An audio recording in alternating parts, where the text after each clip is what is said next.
So the last time I spent $2,000 on 2025's most hyped up fragrances. But I thought, you know what? That's not enough. We can do even better than that. So right now in front of me, I have over $3,000 worth of the most hyped up 2025 fragrances, from clones all the way up to niche fragrances that cost over $300.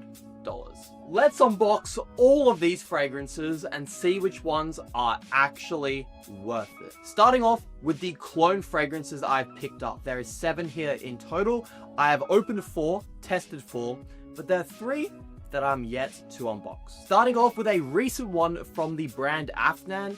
It's actually by Rue Broca, called Hooked Intensely, but on the back it says made by Afnan. So I think it's like one of their sub-brands.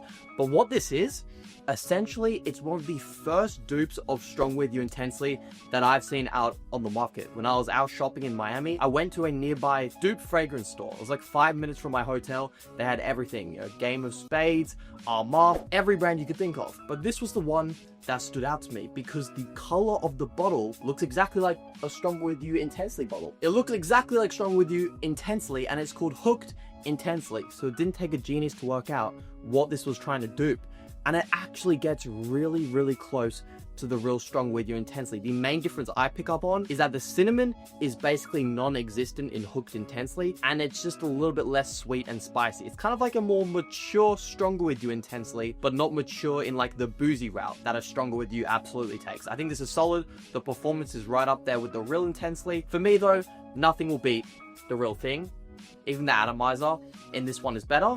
But for a cheap dupe, I'm pretty happy with this pickup, honestly. This next purchase was long overdue, but I also picked this one up in Miami. It was again at one of those kind of dupe stores that was inside of a big marketplace, so I got it for a really good price. It is from the viral Armaf Odyssey line. This one is called Mandarin Sky. It's super popular. It was so hyped up. It is such an overdue purchase for me. And when I smelt it, I have no idea what it was a dupe of. Turns out it's a clone of Jean-Paul Gaultier's... What is it? Oh, man. I lost my train of thought. It's really nice. Scandal. The original Scandal, which I don't own. So it makes sense why I couldn't identify what this was duping. But essentially what this is it's like a creamy vanilla caramel scent, but still quite fresh and clean at the same time. So I think you could use this all year round. It's ultra mass appealing. The performance isn't great. I tested it in the hot Miami weather, and yeah, it's a fun wear. Don't expect something super strong and long lasting, but like as a young guy, maybe you're looking for a back to school scent that can do it all. Mandarin Sky really impressed me, and I own a couple fragrances from the Odyssey line.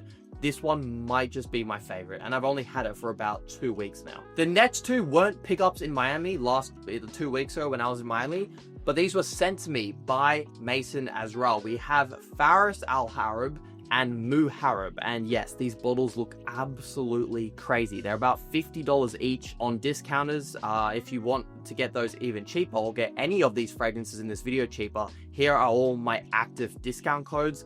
The brands that I work with the most are Fragflex and Fragrance Buy. So Fragflex is for my US guys, Fragrance Buy is for my Canadian people. They're the best discounters for those countries, in my opinion. But these 2 fragrances are crazy. Now, I haven't tested them enough to be able to kind of fully blind recommend them to you, especially this one, Faris Al Arab. I need to do more testing with because, it is a dupe of Clive Christian's Blonde Amber, which I only just picked up. Literally, where is it? I'm getting lost.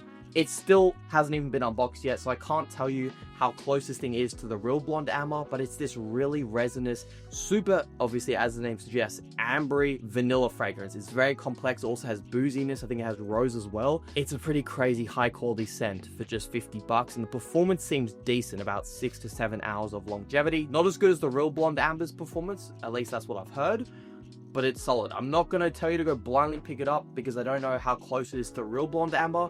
But what I will say, Muharib is very close to Xerjoff Naxos. So this is like a honey, vanilla, lavender scent. It's a damn near 1-to-1. This is a crazy good dupe. I don't know about the Blonde Amber one, but if you like Naxos, you would love Muharib. I can at least guarantee that. And Naxos, I always tell people, Naxos is the perfect first niche fragrance. Even over something like a Parfums Marley Layton, I just think it's such a sophisticated and elegant smell, but it's a lot fresher and more versatile than people give it credit for as well, in my opinion. So if you're looking for like a first niche smell and you don't have Naxos money, Muharib is really, really solid. And the bottle, I mean, it depends on your vibe and your style. I just think it looks fantastic for 50 bucks. It's heavy, it's got a good atomizer, and it's got like a freaking ninja on the front. Oh, it's probably not a ninja. It's probably like a pharaoh, right?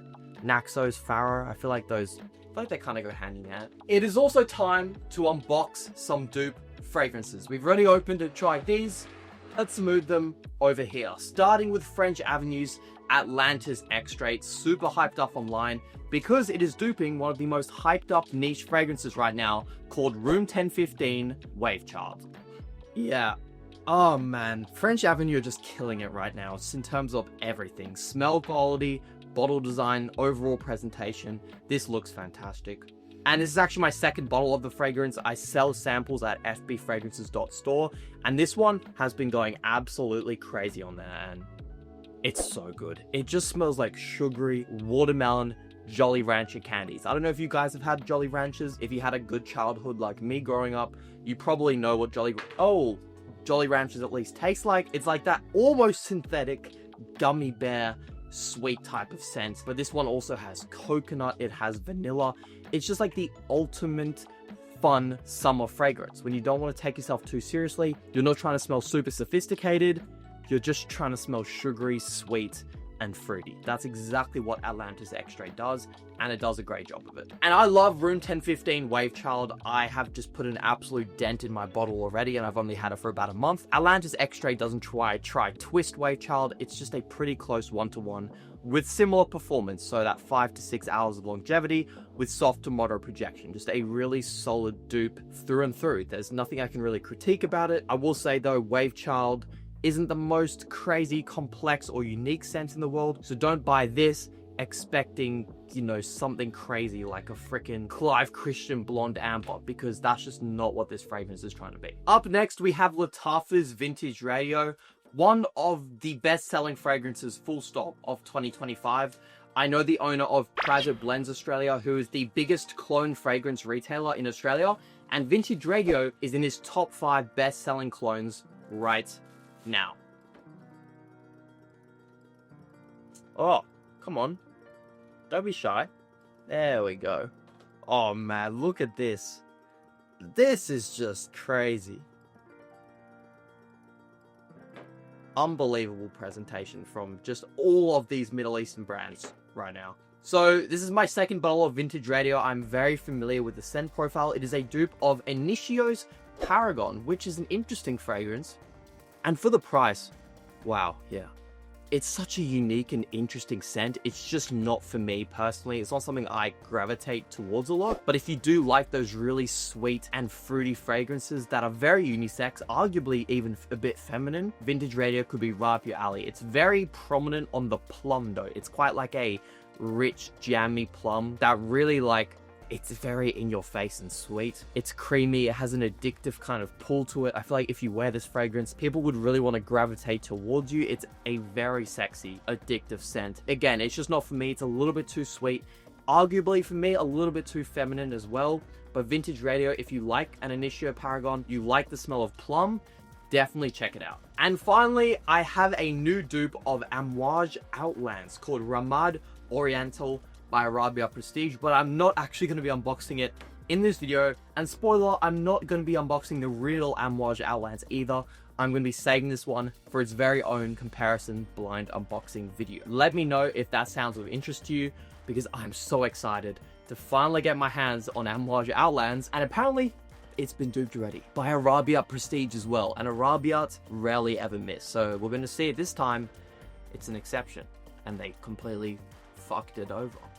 Probably not though, but we'll see. Let's move on to this absolute boatload of designer fragrances, particularly designers from YSL and Prada. The reason there are so many from those two brands is because L'Oreal contacted me by email, which I would never expect in a million years. And L'Oreal, if you didn't know, they basically own the fragrance section of so many major designer brands. Armani, YSL, Prada, Ralph Lauren, whatever it is, you name it. And they literally said, you know, we're doing some work specifically with YSL and Prada. Just let me know if you want any fragrances from them and we'll send them to you. You don't have to review them. You don't have to do anything with them. We're just doing work for them.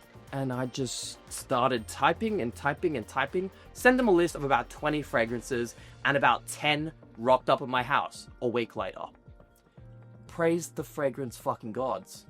Life is good, man. Life is good. I don't even know where to start with these. They also did send 2 private line YSL fragrances, but I'm going to save those for the niche fragrance section of this video because they do cost so much more money. Technically, they would still fit into that designer category. I just think for the purpose of this video, going in kind of price order, it makes more sense we save those towards the end. You know what? Let's start with the one that we have opened from Maison Asrar. I picked this up last week. It is called Afternoon Delight, and it is delightful.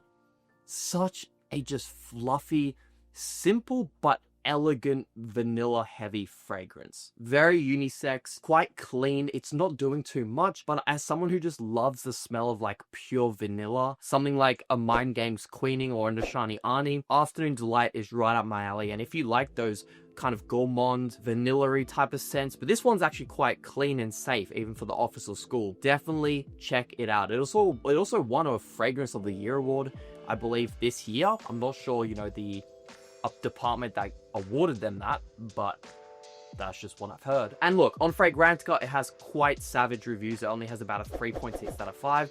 And as someone who does usually take Fragrantica reviews unnecessarily seriously, that did kind of offend me because I was preparing for this to smell really bad.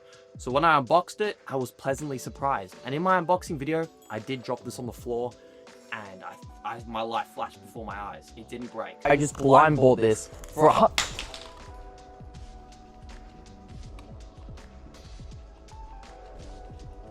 oh, no way, it didn't break. So Maison Asrar, I don't know what Chinese manufacturer you're using for these bottle designs, but it's impressive. Because now I know I can just throw this across the room and it will probably stay intact. Let's move on to one that was sent to me by L'Oreal, but without the plastic wrapping on it. So maybe they just sent me like a tester or they sent me like a dodgy ass bottle, I don't know. But this is YSL's EDP Intense. This one is so underrated. Why EDP is my favorite from the Y line, you guys probably already know that. This one still has the green apple, a little bit of fruitiness, but it adds in like this spicy earthiness with some patchouli. It's like a more mature, even more kind of aquatic version of YSLY EDP. It's not my favorite of the line, but I appreciate it. It's definitely more underrated if you're an older guy who wants the YSLY DNA, but something that they can dress up a bit more. EDP Intense is a sneaky sleeper, I will say. Actually, this one I'm quite excited for. Why Elixir? Man, 60 mil, bloody expensive. I think here in Australia it's about 250. Again, I'm lucky enough this was sent to me by L'Oreal themselves. Because truth be told, I was not willing to spend my own money on this fragrance. Or maybe I would be. Let's try it. Ooh, it's a cool looking bottle. It is just so tiny. So tiny. Let's get this thing on a tester strip, shall we? I think I've smelled this before, but I genuinely don't remember. Whoa. Yeah, it's not my favorite. I remember this one now. To my nose, it almost has like, it's not minty. It's a bit too much like a kind of spearmint mouth freshener type of thing that your dentist would prescribe you if you have bad breath. It almost comes across like a mouthwash, almost overly minty and clean. Yeah, it's got some also added woodiness, I would say, just off of first impression. I think oud is a listed note. I definitely don't pick up on any oud. I think that's a bit of false marketing, but yeah, it almost has this kind of methanol feel to it, like an overly minty. Yeah, it's just not for me. It smells sophisticated and mature, I will say. I think that for the right person, this actually could be quite good. Just for me, someone who prefers more sweet, fruity fragrances, as basic as that may sound, this one is not my cup of tea. I'd probably give this like a 6.5 to a 7 out of 10, whereas something like a YSL EDP easily is pushing an 8.5, even a 9 out of 10. The designer boatload haul continues, and we've got one that I did request, but I don't have super high expectations for.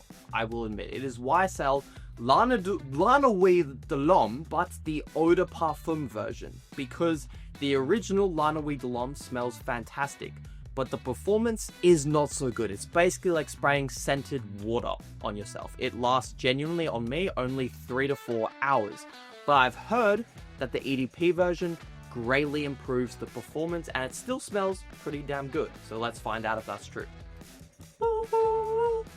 Oh man, that like orangey gradient, that's a near instant boner right there for me.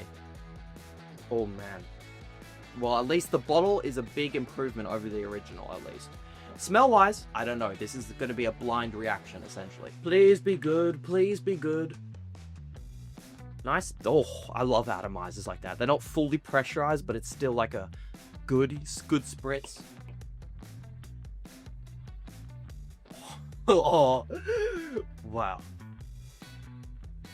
This is a lot more unique than I would expect for like a designer sense. This is gonna sound so strange, but it smells like a miso soup. Like warm, but like cozy. It actually smells like a miso soup. You know? What? Definitely picking up leather, spices. Oh, it's definitely got some sweetness. This is a definite date night type of fragrance. I'm gonna try this on skin because I actually really enjoy that. Yeah, this is so sophisticated smelling. Wow. The leather might be a bit too much for me personally, but it has enough sweetness and spices that it kind of offsets the leather, so it's not too heavy. Man, this is good. But like instantly, this is like an 8.5 out of 10. I need to test the performance and wear it more, but I'm liking this one so far. Now moving on to a triple Prada trio. We've got Prada Ocean EDP, Prada Black, and Prada Ocean Les Parfums. I think I've probably smelled all three of these in the past year or two. Do I remember what any of them actually smell like? No. So this is going to be a fun surprise. I'm actually going to start with Prada Black because I've heard a lot of good things about this. I mean, in a lot of those like TikTok rankings, this is often in many of my favorite fragrance content creators, top 10 designer fragrances for life. So let's see if it lives up to that hype. Don't drop, please. A little condom on the top. Take that thing off. We don't use protection around here. Okay. This is reminding me of like a Bulgarian man in black, that kind of like all black outfit. Rides a little motorbike with a leather jacket, a bit smoky, some warm spices. Not my cup of tea. Already, just even smelling it for the first time, basically. I wouldn't spend my own money on this. I'm glad I have it in my collection. I'm just not the right person for this fragrance, but the people who like those more smoky, resinous, almost niche quality designer fragrances would probably really enjoy something like Prada Black. Moving on to Prada Ocean and Prada Ocean Les Parfums. I have smelled the original Prada Ocean before. I don't remember being super impressed with it, but the Les Parfums, my hopes are actually pretty high. I think, you know, I've got faith that Prada did something cool with this one. Let's give them a try. Both the bottles look pretty freaking cool, I will say. Especially this Les Parfums one. It has like a red gradient. I am a sucker for a gradient on a fragrance bottle, I will say. Prada Ocean EDP on the left. Prada Ocean Les Parfums on the right. Let's see which one's better. Okay, the Ocean EDP ain't even bad. I mean, it obviously smells quite fresh, clean, and oceanic, but it's a bit deeper and more rich than I expected, just based off the name Ocean. Okay, and then the Les Parfums, it seems like they've definitely amped up the spiciness, they've made it even more deep and rich, and they've given it smells like some sort of leather or like patchouli. I'm gonna have to look at the notes, but the Les Parfums at this point is basically a more wintertime date night fragrance.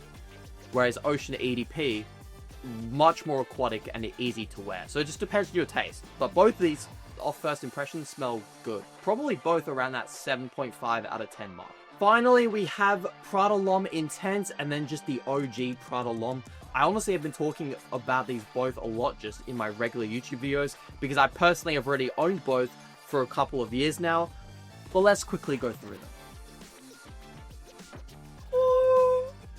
Oh yeah. So I don't even have to spray these on just to know that both of these are actually in my top 15 to 20 designer fragrances of all time. And the original Prada L'Homme would be one of the first 10 designers that I would keep for life if I had to throw out the rest. So the original Prada L'Homme is just this beautiful, soapy, clean iris fragrance. It's just not doing anything too crazy. It kind of reminds me of like freshly washed linen sheets, musk, powdery iris. It's incredibly easy to wear. You could dress it up, you could dress it down. It's not like a cool or trending fragrance, so that's probably why you'll see most of, your favorite fragrance content creators won't talk about this one too much. Not because it's not fantastic, but because it doesn't naturally bring in a whole lot of views and attention. But I will talk about it because I don't care. It's going under the radar when it really shouldn't. It is a perfect 10 out of 10 in every single way. And then there's Prada L'Homme Intense, which instantly you can tell by the way they've changed the bottle design to all black. You can see what type of vibe they're going for. It still has that iris, it still has that musk, but it just adds in a slight creamy sweetness. It's a bit more rich. It also adds in some leather. It's like Prada L'Homme's more dark, mature, and mysterious older brother. Both are fantastic in their own way. The original is my preferred choice just because of that versatility, and it smells a bit more timeless and classy to me. But Prada L'Homme Intense still smells incredibly classy. It's just a more dressed up, date night version of the original Prada L'Homme. But you honestly just could not go wrong with either one of those two. For all the ballers out there, for all the niche snobs out there, don't worry, because we have made it. But I will admit, there's not that many for me to go through, because Clive Christian Blonde Amber and Amouage Outlands I'm actually going to be saving for their own videos, which leaves us with just 3. And 2 of these are technically designers, but they're priced at niche price points. So I think it counts. Let's start with the one that I've been wearing for the past week straight, and man, you guys need to know about it if you don't already. It is Xerjoff's Torino 24. Believe it or not, there has been a Torino 21, 22, 23, and now 24. But the only 2 really worth talking about, in my opinion, is 21, which smells like a citrusy, minty mojito, gorgeous, realistic citrus fragrance, and now the newer Torino 24. You'll notice the bottle difference between 21 and 24, there's not really much difference. Torino 24 has like this light blue line underneath, and I think that's it. But the good news is they both look fantastic. The difference is in terms of smell is quite big. Torino 24 has plum, it has mango, it's fruity, it's creamy, it's tropical. Torino 21 is like a herbaceous, quite sharp, herbal citrus fragrance. I mean, this is what you wear as kind of a daily summer, in my opinion, and Torino 24 is what you wear at the nighttime for summer parties as a more versatile all year round scent. Both are fantastic. Right now, I think for life, I would keep Torino 21. It's just more timeless. It probably suits a more mature, older guy better. But right now, Torino 24 is the one I'm wearing most. It's sweeter, it's punchier, it's more fun and enjoyable for me to wear. And right now, I'm in my mango, I'm in my tropical phase in life, and Torino 24 just fits that perfectly. Both of these perform decently well for how fresh they are, but neither of them will kind of jump off the page in terms of longevity and projection. For both, you're looking at about 7 to 8 hours maximum, and soft to moderate projection, maybe slightly stronger projection in Torino 24. It is now officially time to blind unbox, blind unbox 1, because I've only smelled 1. We have YSL Cabane and YSL Tuxedo. Let's start with Tuxedo. This is the more popular one. It's the one I've smelled before in the past, and man, it's growing on me. Each time I wear it, it is growing on me, so I'm so happy to finally have my very own bottle. Woo! Beautiful, absolutely stunning bottle. And on the front, it basically tells you what it smells like. It says sharp patchouli, and that's a big chunk of what the fragrance actually smells like. Let's get this thing on skin. Let's do it.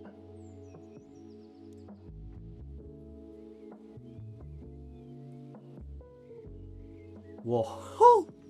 This is like the fragrance a rich finance dude wears, who's like in his 30s or 40s. You shake his hand and you get a whiff of it and you just know this guy is made of money. That is YSL Tuxedo, a man who is made of money. And I have YSL Baby Cat, and that is a beautiful suede leather spiced vanilla scent. But this one smells even more expensive, just in terms of the quality of the smell.